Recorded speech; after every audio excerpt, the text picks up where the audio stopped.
Yeah, it's Monday night with the slow fade in. I like that. Did you see that? Did you see Yeah. that? Slow faded. Yeah. It's Monday night. It's 8 o'clock. You know what time it is. It's time to start your week off right here on Play for Keeps the show. As always, we are continuing on our Cybertronian September, talking about Transformers with explosions. That's right. We are talking the Transformers movies, not counting the original animated movie. We're talking about the quote unquote Bayformers and such. With me, as always, he is the voice of Nerd Initiative. He is the rumble to my frenzy. He is Mickey CWK Smith. What's going on, Mickey? Not a whole lot, man. Are you ready for explosion? Boom. That's all I got. Delay.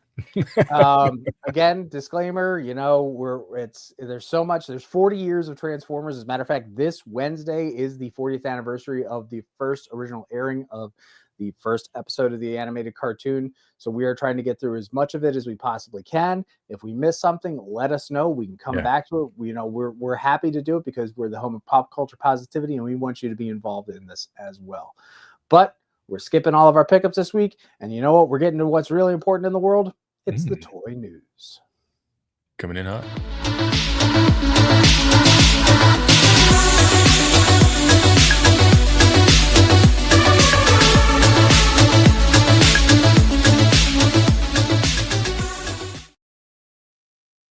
That's right, ladies and gentlemen. I'm not Walter Cronkite, but we have toy news.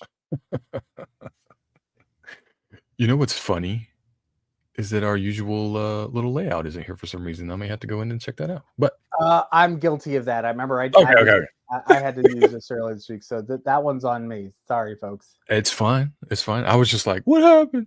I got it. Look at there. Look at there. I got it. Nice. I appreciate it. We have to learn to share here on Nerd Initiative. So, It's fair. Oh man, Teenage Mutant Ninja Turtle fans, this is kind of awesome, but also like probably way too out of our price range. But it's really cool. We've got the Shredder life-sized armor set, which is basically just his helmet and his gauntlets. It's not like the whole gig. Yeah, man. It's on Premium Collectibles Studio, which always sells really nice stuff, but it's at a premium, and the price is to be determined. BT. So it's that premium. If you gotta ask, can't afford it, right? Right. Do you have McDonald's money? Yeah. So this, it's life size. It stands 21 inches tall, displayed on a wide base with a letter of the Foot Clan and signature armaments, including his helmets, bracers, and dual clawed weapon. This thing is pretty movie accurate from the best I can tell. It looks amazing. I just, I'll never have it, but it's really great. I thought we should look at it. It's beautiful. It's pretty. Yeah. And for fans of Secret of the Ooze, they're also making that Shredder as well with the nice gnarly saw blade tips. The Super Shredder style. Yeah, it looks really cool with like the gold shingling. I don't know what they made that out of, but it looks pretty cool. I don't know if this is real metal because it says like electro ionized or something. I don't know what that means. I had that somewhere. I lost it. Oh, electroplated armor set. So that would be metal. It could be aluminum still, but yeah, electroplating you can do with anything that holds a current. Yeah, it's really cool. And Kat, how you doing? You're the one that shared this in our Discord. Oh my God! Speaking of Kat, did you see her on stream? In the Supernatural trivia? Yes. Like, how about that? Kat's first time ever appearance on screen with us. Hello, so happy. Hi, Kat. So proud of you. You have no idea. You're gonna have to hop up here one day. All right, we'll do the Brony episode. Yes, we can do that. I'm all right with it. I got a guy. But yeah, if this is something you think you could afford or be interested in, you can go pre-order it now. You don't know how much you're going to pay at the end here because they haven't disclosed the price yet. So if you're like, I got a big old chunk of money and I got to have this, go pre-order it, I guess. Whatever floats your boat. So does it come with turtle soup? That's all I want to know. That would be interesting, right? Blokies, which I didn't know did anything other than Transformers. Mhm. Um, and their little figures are kind of cool, kind of cute. Some of them are really nice too. They usually scale a little bit smaller, like 3 or 4 inches. But yeah, they're doing this Superman from the 2025 movie with Crypto. There's not like any details at all about it other than the figure includes alternate faceplate, heat vision eyes, 3 pairs of hands, and a soft goods cape. It looks fantastic. And that's why I included it up here. Cat needs a crypto. Here, I got one for you. I got it right here. There you go. There he is. He's such a Series good 2 vinyl pets. Yep. I'm Uh, still missing one of that line too. yeah. Oh yeah. But this is fascinating because Loki seems to be kind of like growing. Like it's something I didn't even know about it until they started making Transformer stuff over like the last year or so. Um, kind of was like scared to get them, but now more that I see, I might start picking some up, and I guess they're gonna spread into other licensings. I guess Good. It's good for them. looks really cool. Golf, Interested. golf clap. Oh, golf clap. Huge movie came out last weekend. Downton Abbey. This past weekend. It was Downton Abbey. You're right. And this is Nezuko from Downton Abbey. International relations. Yes, Demon Slayer, The Infinity Castle. Phenomenal movie. I went and watched it myself. I'm a big fan. 3-0 has I think this is up for pre-order now on Big Bad Toy Story, Entertainment Earth, everywhere, GameStop. So yeah, this is a beautiful figure. It is pricey. And I was kind of complaining about it before we went on live. Like, I really wanted this, but I don't know if I can now, looking at the price of it. It's probably worth it, but like, I'm going to step in here. I might not be the biggest anime guy on this. Yeah. But knowing and seeing and touching 3-0 figures, I've had the opportunity to. This is absolutely worth the $175 price point.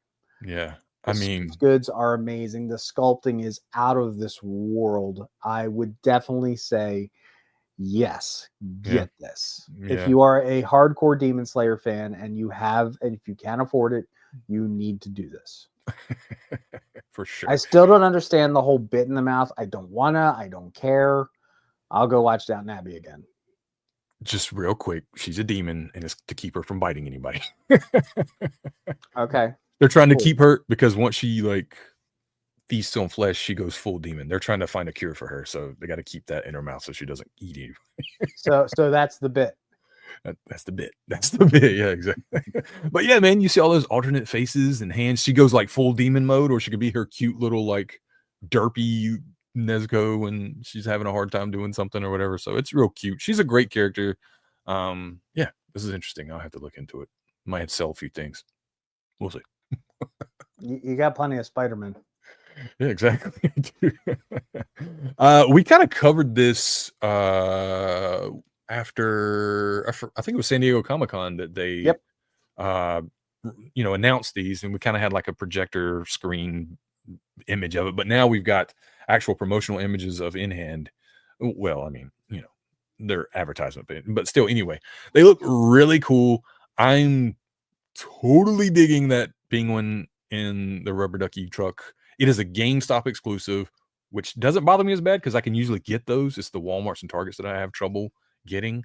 Yeah, like Ken says, it's perfect for Batman Day this Saturday. The Max Shrek will be one of their look, man. McFarlane's cool and all.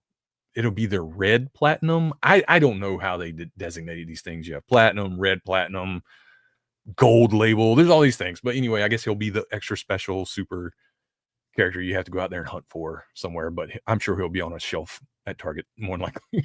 They usually are.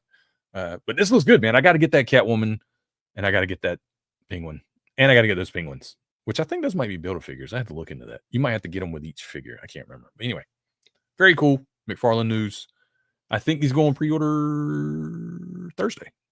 It's either the 18th or the 19th. So Thursday or Friday, keep an eye out for that if you really want them. All right. Okay. And that is our toy news. Yeah, for the night. How about that? Oh, no, I'm looking here. Platinum figures are often called chase figures. They are chased by fans and scalpers, blah, blah, blah. Silver platinum are rare variant chase figures with alternate colors. Red platinum are completely new characters in a wave, not simply alternate colors. They might not be as rare as silver, platinum. Gold, platinum are ultra rare that have special item inside. Cool. uh, Merchandising. Most of the time, honestly, I've seen quite a few of those platinums just be shelf warmers. So it's like they're not that big of a deal. So I guess it depends on the character. Yeah. Either way. Let's talk about this. Transformers with explosions. No, you're not, because your thing popped up. It said you're Daniel Collins, not Optimus Prime. I am Optimus Prime. I am Spartacus. In 2007, there was the Cube. And everything went boom. Who's that guy hiding behind that toy cube there? That's Spite Wiki. Yep. That's Spite Wiki. Yeah. Yeah. I mean, I'm not gonna say Transformers was doing fine when these movies came out. I think Transformers Animated was kind of. I believe it was. I'm actually doing a rewatch of it right now as we speak. So just in case, to make it very clear to everybody, Ba Weep, Grana Weep, Nini Bang. And when that pre-order comes up, which we have talked about in previous tour news, I will be getting that figure. I don't care. Okay, cool. But I mean, the series and the toys were, I mean, they weren't as popular as they ever been, but they were going just fine, right? They were on a, but yeah, we had just come off the Unicron trilogy in 2006.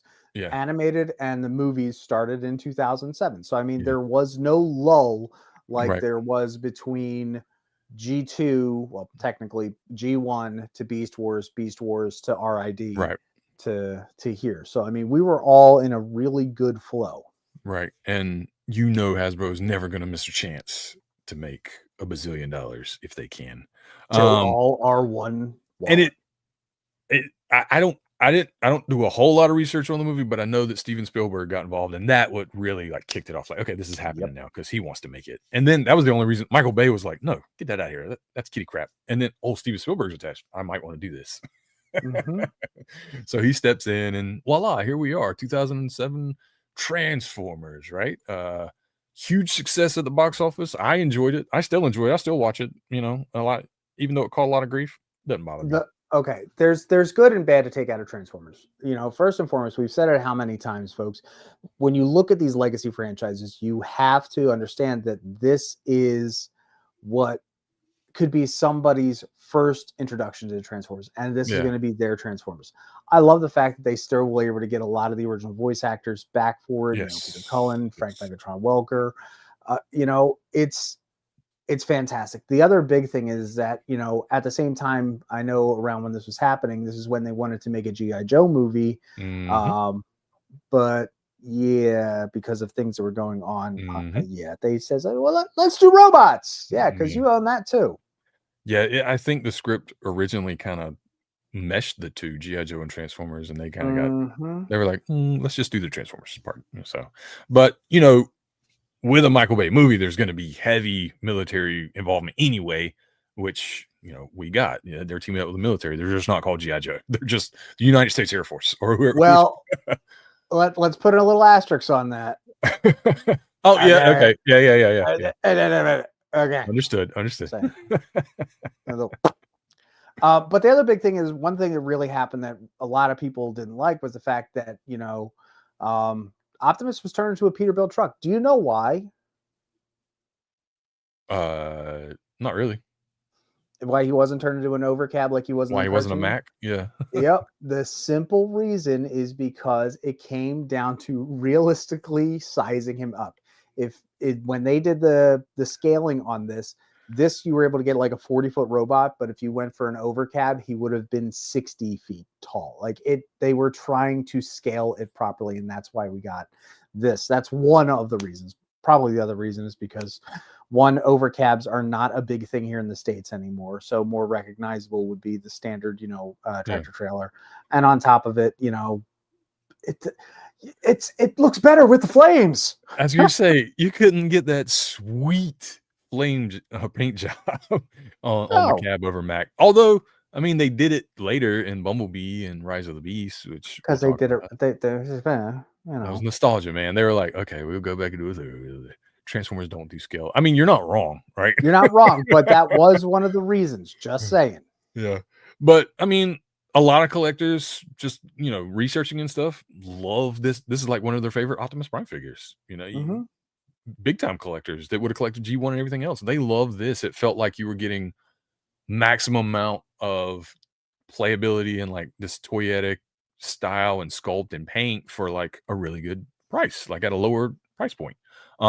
This series also had like I forgot what it was called, but basically you would push a button or push a lever, pull a lever, something on the toy, and one part of it would automatically transform, like maybe like a hood would flip up or something, and then you'd have to do the rest of it. But they kind of marketed it like, oh, it'll transform by itself. Like, it's just one little part, buddy. But yeah, they were cool. I dug.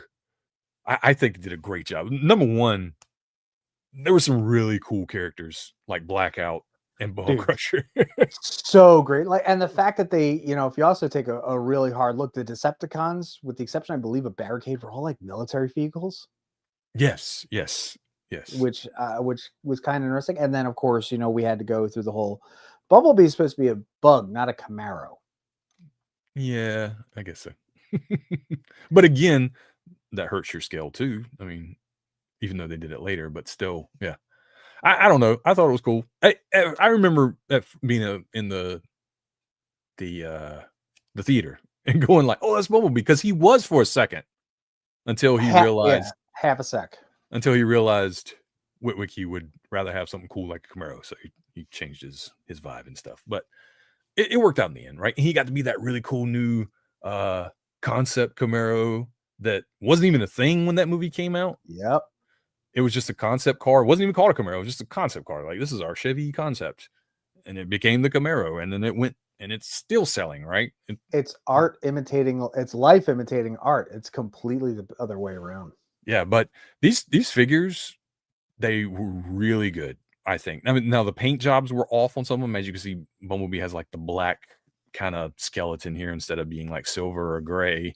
But it works. Same thing with Blackout there. But man, I wish I had been collecting toys at this time, because I would have loved to have some of these, especially Blackout. Like, that was awesome. We were being cool 20-year-olds, man. I know. We were out partying and doing things and not playing with our Transformers in the basement. Okay, seriously.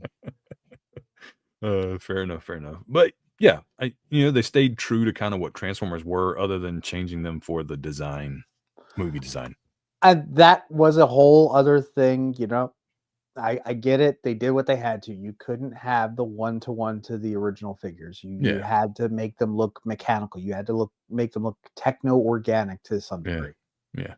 They even sold, I know they sold the Optimus Prime like pod version that transforms into like his base, before he scanned a Peterbilt and became that. So that was something that was unique. I don't think we had really seen that before this when it comes to toys. I'm not sure if they did it in Beast Wars or not, but like, yeah, that was real interesting. So there was a lot of new things that came out of this, a lot of cool things that came out of this. And like I said before, Transformers wasn't hurting at this time, but it did kind of launch it to a new stratosphere. Very much. Yeah, in terms of pop culture. Something else really cool that came out of it. And by the way, your boy went on eBay and found a couple of these last night. And I think I'm going to collect the whole line now. How much?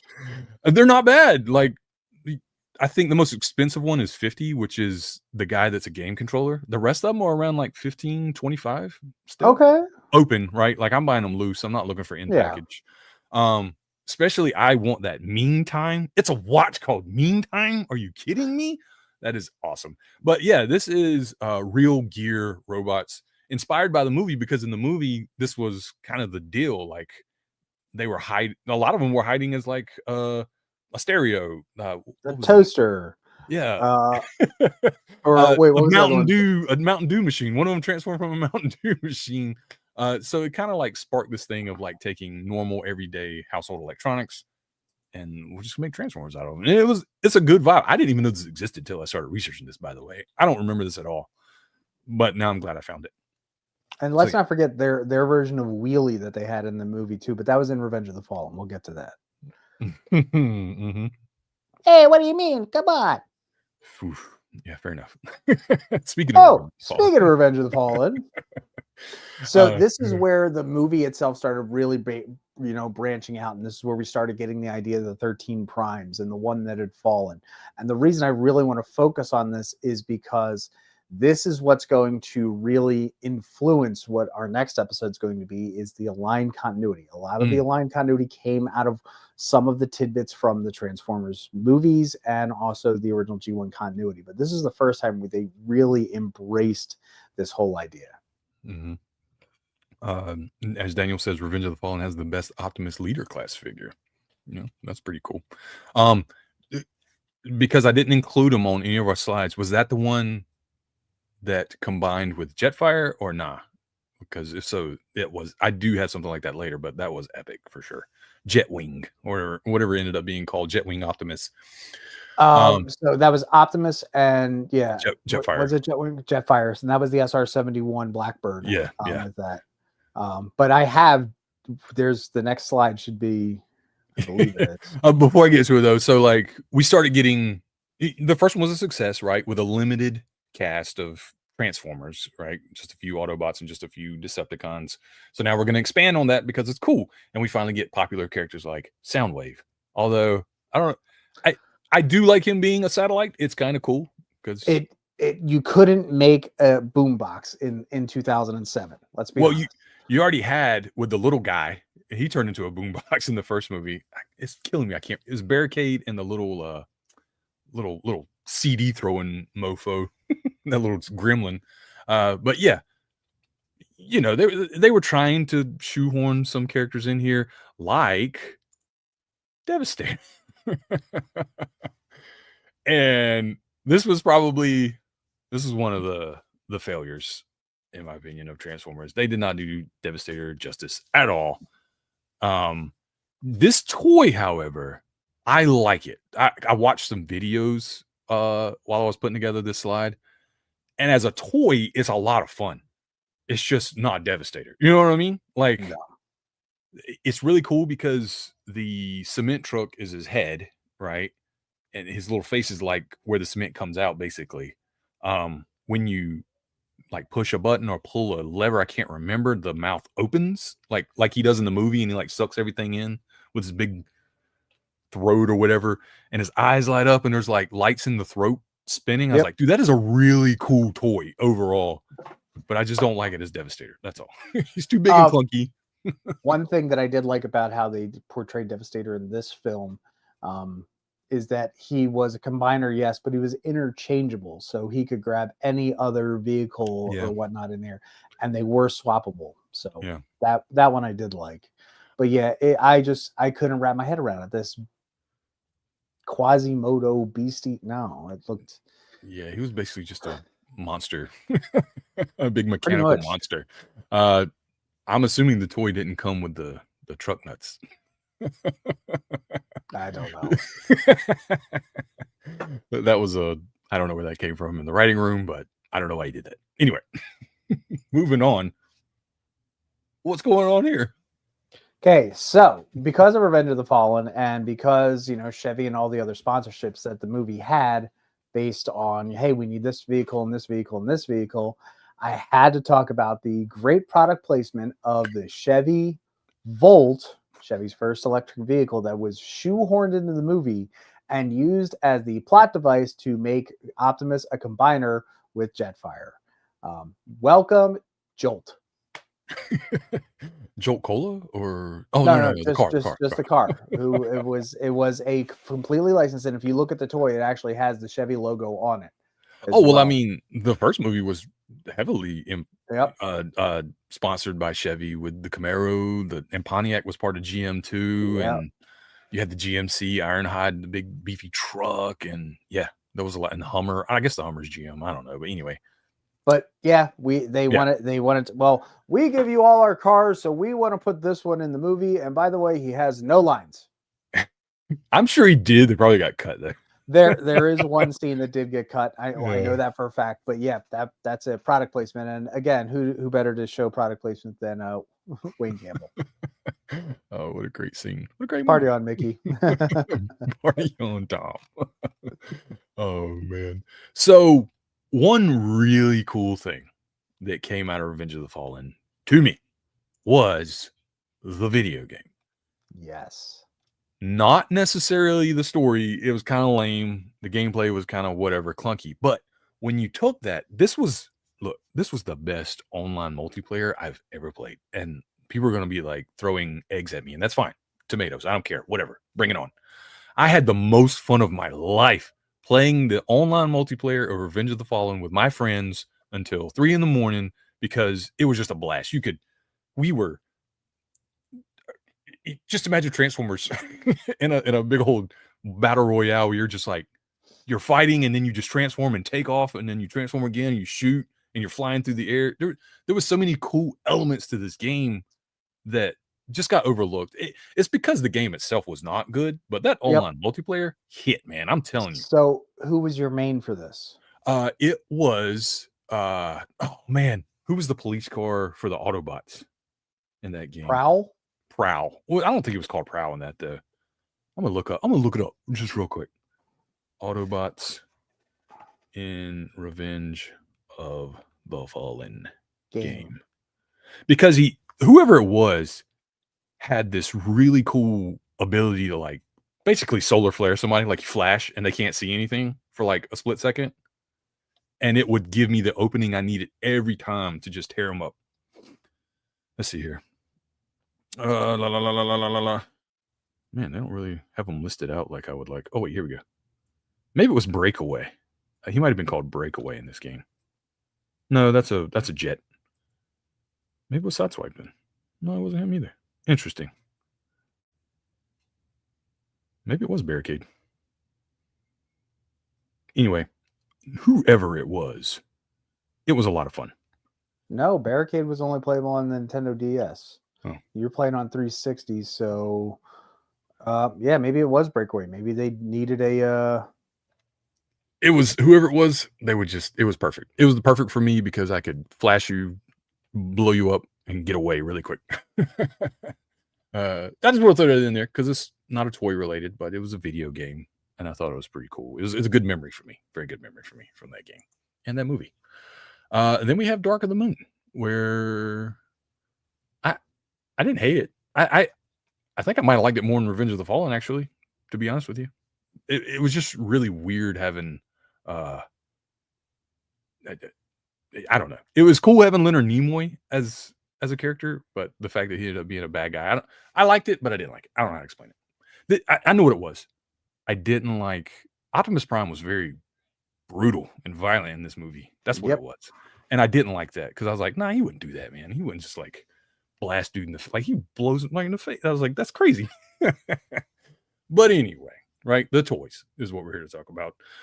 They introduced a couple of new things in this one. Let me pull it up real quick. Called Mech Tech, which was they had these weapons that were transformable, and they were usually really big, where you would put them like on top of the truck or the car or whatever. Somehow they were integrated into the vehicle form and created like an extra playable effect. Basically, you're transforming your toy, then you're going to transform your weapon. So they made it sound big and fancy, but it wasn't really. And then they had the Cybertech, which I thought that was something really. That's just like core class. They're just the small, like easy to transform, not much to them figures. So they weren't like a big deal. But that Optimus though, that's the one that was like awesome, dude. He has like 3 modes. He has the truck and the trailer, regular Optimus, and then the trailer transforms to make him like Jetfire Optimus or whatever it was. That was a really cool playable toy. I think it was Sonic or something, possibly. What I love Sentinel Primus. I love the fact that we got like a big, huge military vehicle finally on the Autobot side. Like that was so much fun, and he commanded the screen too. It's Leonard Nimoy, man. When he talks, you listen. He was a good character. He was a cool character. Story aside, whatever. Yeah, and then I believe in this movie they introduced Spike's soon to be. Yeah, they introduced Carly in this one too. So this would have been the girlfriend turned, eventually in original run. Carly okay, was yeah. Daniel's mom. This is we're post Megan Fox now, and I Yes. forgot her name. It's Rose something, if I'm not mistaken. But yeah, this also had Soundwave as a car, which was kind of lame, if I remember correctly. He was a really cool car, but it was like, oh, come on, man. We had Soundwave as a vehicle in animated at the same time. That's so true. so That's don't true. knock it. Yeah. All right. I'm not knocking it, but you know, I was like, come on, man, Transformers something awesome. He was still spying though, so it works. I don't remember if we got like Ravage. Did we get Ravage or I can't remember. I feel like we got a couple of the cassette bots though. I think we did. I think when Soundwave was in his UAV form, that's when we got Ravage. Yeah. Or when he was a satellite and one of the missiles. UAV was Ravage. Yeah. Well, then we move on to Transformers: Age of Extinction, and we get Dinobots. No, we get Terrorcons disguised as Dinobots. Yeah. You knew this was going to piss me off too. Yeah. Because if you're gonna make me Grimlock, me King, you better me do right. These guys were like on another level. They were horrifying. They ran near Terrorcons and MonsterCons and not Dinobots. I'm sorry. They really ran that thin line. But again, going to the whole idea of this techno-organic idea that Michael Bay was doing out here. Yeah. But again, I mean, throughout this series, I'm not going to say the toys like changed a lot. They kind of stayed the same. Honestly, we just got new characters and some repaints along the way, as we always do in Transformers toys. But I was like, I wanted to show every form of Grimlock that they have up here, because through these movies, they're doing them just like they do any other, where you have your smaller one, which was now it's core class. I think it used to be called Legacy, maybe, I can't remember. And you had your deluxe, and you had your leader, Voyager, all those things. Same thing was going with these movies, right? You wanted the nicer toy that was a little bit bigger, that was a lot more detailed and had a cool alternate form. You would pay a little bit more money, obviously, to get that, like $50, as opposed to like 20 or 10 or 5, you know. But yeah, I didn't really know what to talk about, because they don't change a lot. They're still Transformers. They're just making Transformers in the vein of these movies, like how they would look in the style. Yep. You know what I'm saying? So they're introducing things. Obviously, every movie you got to do something new. This was the Dinobots. It's a little more than that, but it was the Dinobots, really, right? Who end up kind of saving the day. Honest, Optimus Prime has to beat the crap out of Grimlock to like say, I'm the ball, I'm the alpha, you're gonna follow me, and all the Dinobots follow him in the battle and to win. Now, don't forget, at the same time, there was that whole separate group called KSI who were making the knockoffs. There was the Stinger. Oh yeah. Galvatron. We had the Galvatron, and we also had Junk Heap, who was a Mack truck, garbage truck that split into 3 separate vehicles too. Oh yeah, that's cool. You know, so they were really playing around with it. And I like the fact that they were still integrating humans as kind of the bad guy to a certain degree. There was just a bunch of interesting, great. Oh, wait a minute. What? There was one Transformer that did not get both of their figures. Which one was that? It was Drift. Okay. Drift was a triple changer in this movie now. He was a helicopter and a Bugatti. Oh, that's right. I remember that. Yeah. And he didn't get they never made one of the forms. They only did the one and not the other. I think they did the Bugatti, they did one and not the other because of licensing. Yeah. Yeah. That makes sense. And I love the fact that they got Ken Watanabe, but I think that the idea for this version of Drift came out of the idea for Prowl from Animated, because I'm like, dude, that's animated Prowl. 100%. I'm sorry. And animated Prowl is probably my favorite version of like a Ninja Bot. So I was kind of like, come on, man. That's fair. But yeah, so I love the idea of Stinger being the red Camaro, which was the anti-Bumblebee. Which technically should have been Cliff Jumper, right? No, I'm just playing. Disclaimer, folks. We still don't have enough time to do everything all over. Okay. Yeah. It's a lot. And then this was the first time. Also, going Sorry. back to that, this is the first time that we had Mark Wahlberg take over the role as the lead male as well. So, big shout out to Daniel for catching us on that. Stanley Tucci was in there. They really were changing things up because it's like Shia might have went boom, and so he was out of the movies. So I we think definitely got a tonal shift in the series once Mark Wahlberg showed up. Absolutely. Same style. You got the Michael Bay stuff, but a different story and a different style of story for sure. Where you're going with like father and daughter. And in the second movie, we have The Last Night, which I kind of dig, right? This is fun because you have Anthony Hopkins, you have King Arthur and the Knights of the Round Table, you have the Guardian audio bots. I was like, I hate this movie. The only thing not the only thing, but the big thing in this movie is I didn't particularly love Hot Rod in his style. I would have liked a better Hot Rod, but that's okay. I'll take it.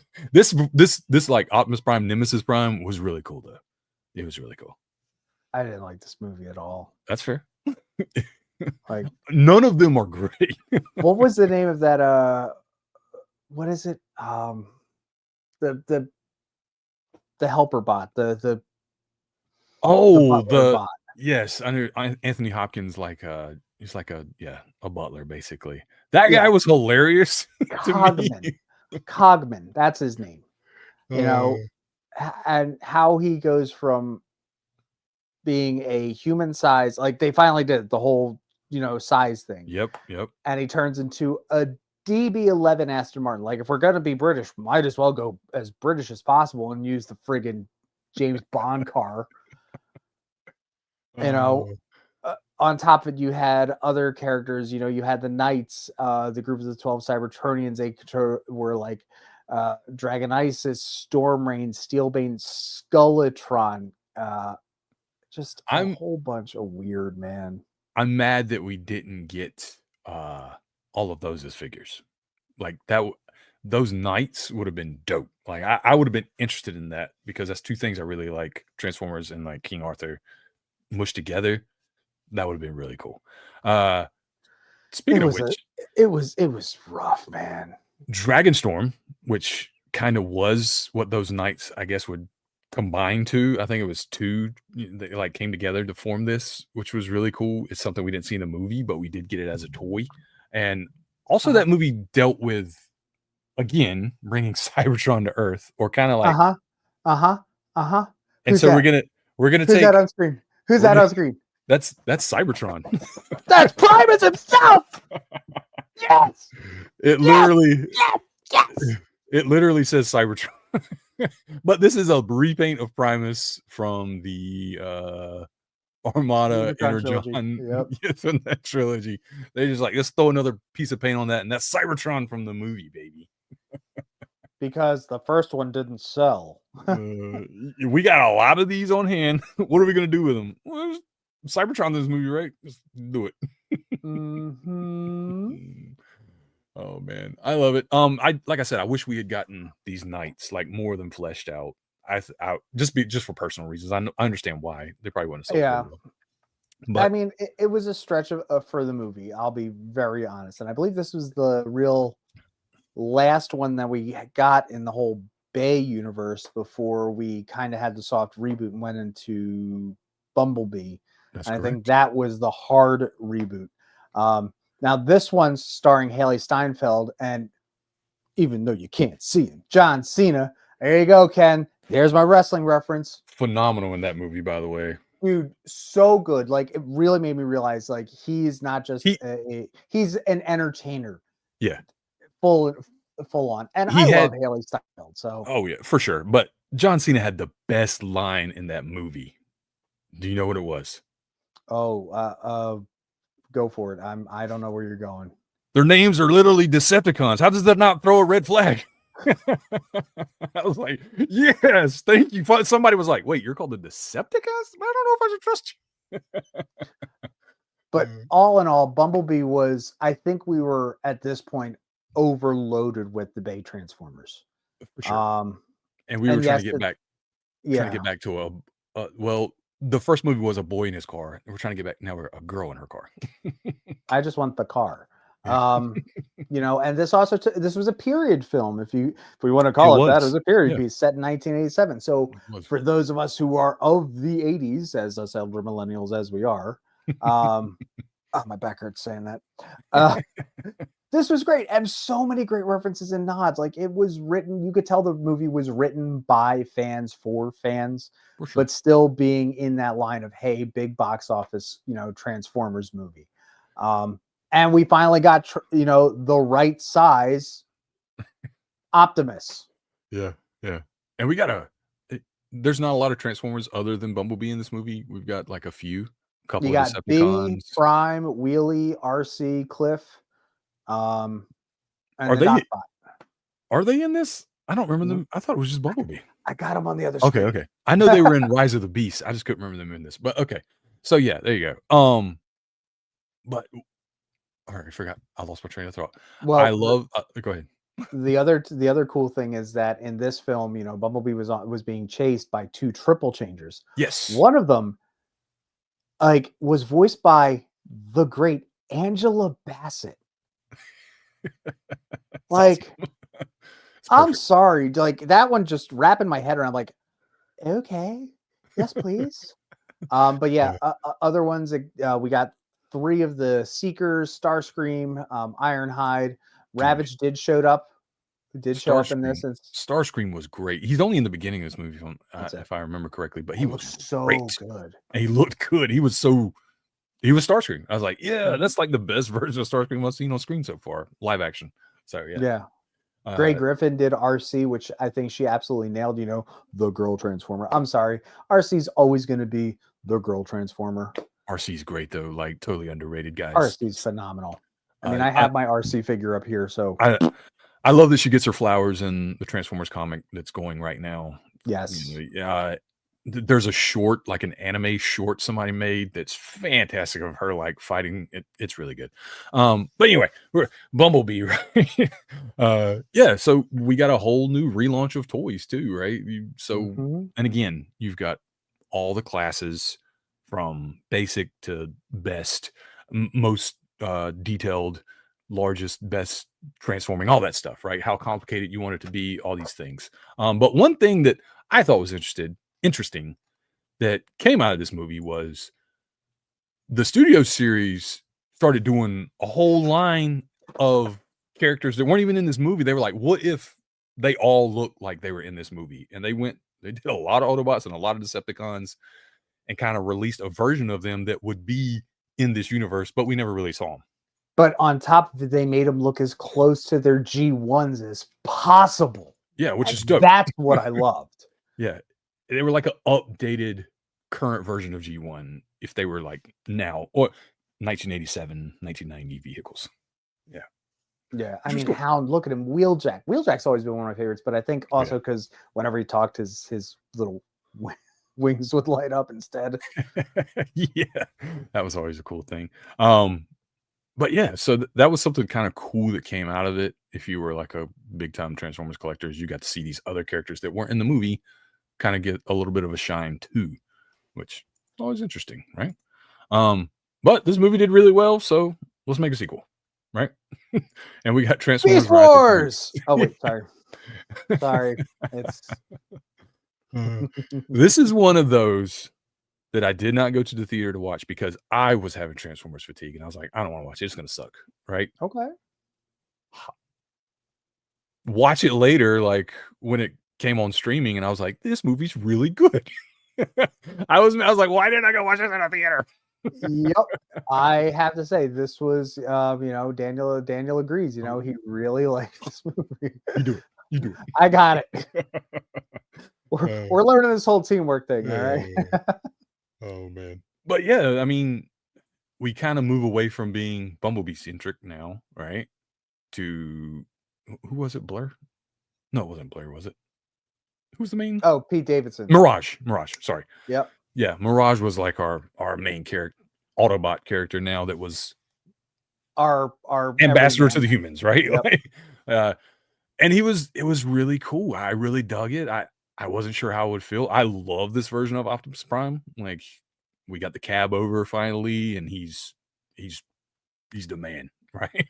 And we get Optimus Primal, who is really good and voiced by, I just Ron dropped his Perlman. name, Ron Perlman. Thank you. So good, so And do you good. know why he voiced Optimus Primal? I don't. He had already voiced Optimus Primal in the Oh, War for the Primes trilogy on YouTube. So he already had that's that right. role, and he was just perfect for it. You also had Peter Dinklage was in there, He was leader of the great as Terrorcons. Scourge. Like, I hold on, Michelle Yao as Air Razor. Oh, Like, dude. if I ever wanted to have a Transformer that was, that again, Ken Watanabe as the samurai guy. It was Yeah. a little too on point. I kind of thought it was a little, but Michelle Yeoh as Air Razor, not playing up the whole Asian aspect. I absolutely like. It was a perfect casting. John DiMaggio has been almost damn near in every film, so you Yes. you literally can bite his shiny metal ass. Just saying. And then there was a big, huge letdown in this movie for me. What was up? We just talked about my favorite guy with the flashing side face. Wheeljack. Pieces. Oh yeah, they did him wrong. They did him so wrong. They did him so wrong. Like, I'm all about inclusion and changing and going with the times, but again, they made him way too spot on for living down in South America, and I'm like, no, I'm sorry, Yeah. you guys got this wrong. I mean, we're not talking about like two Transformers that made an ice cream truck wrong, Yeah. Totally. but I digress. Yeah, Rhinox was in there, the Scorpionox. I mean, they succeeded on this one. Daniel's right.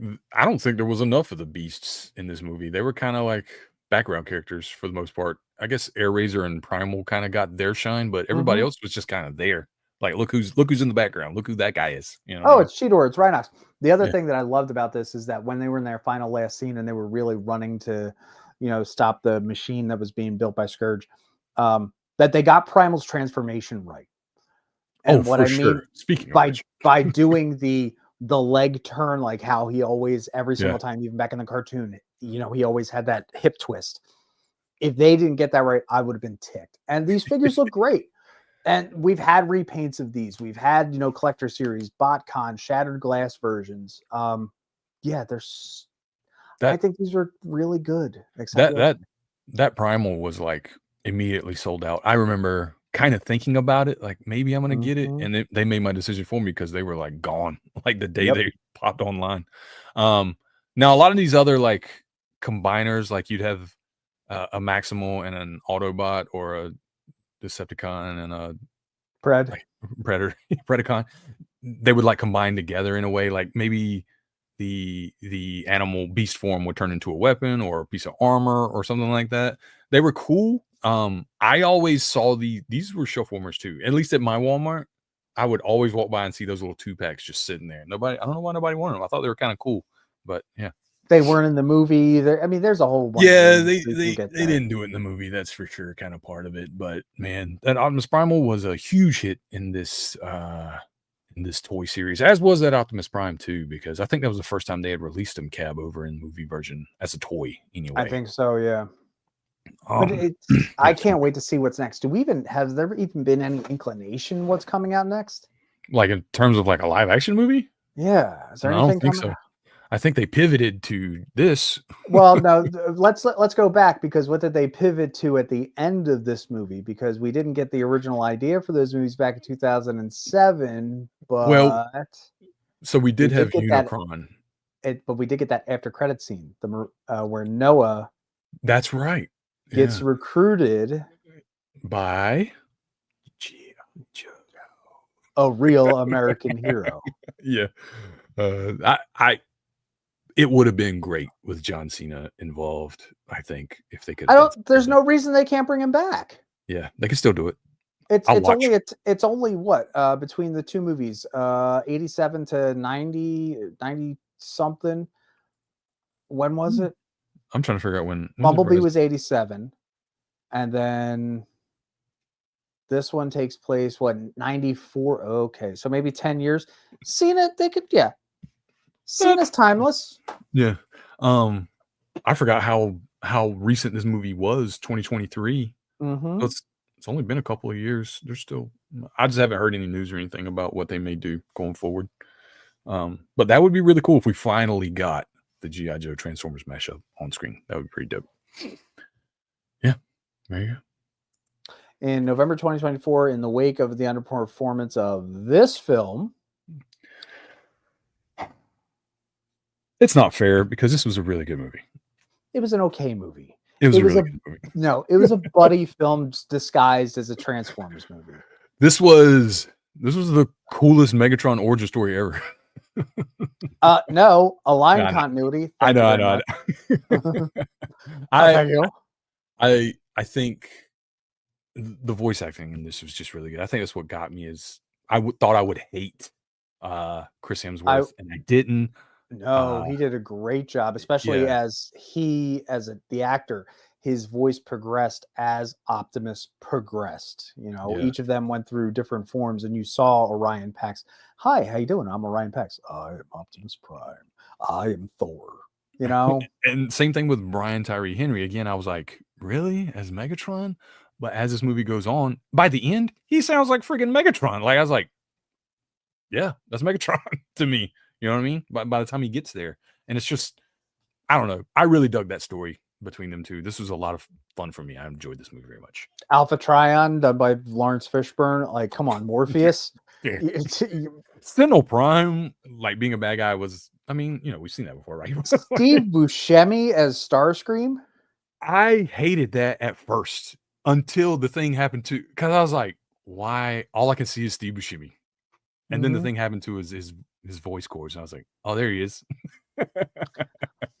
I think Scarlett Johansson is Alita 1, perfect, right on point. Keegan-Michael Key, he's a great comedian, but did you have to turn Bumblebee into a bit?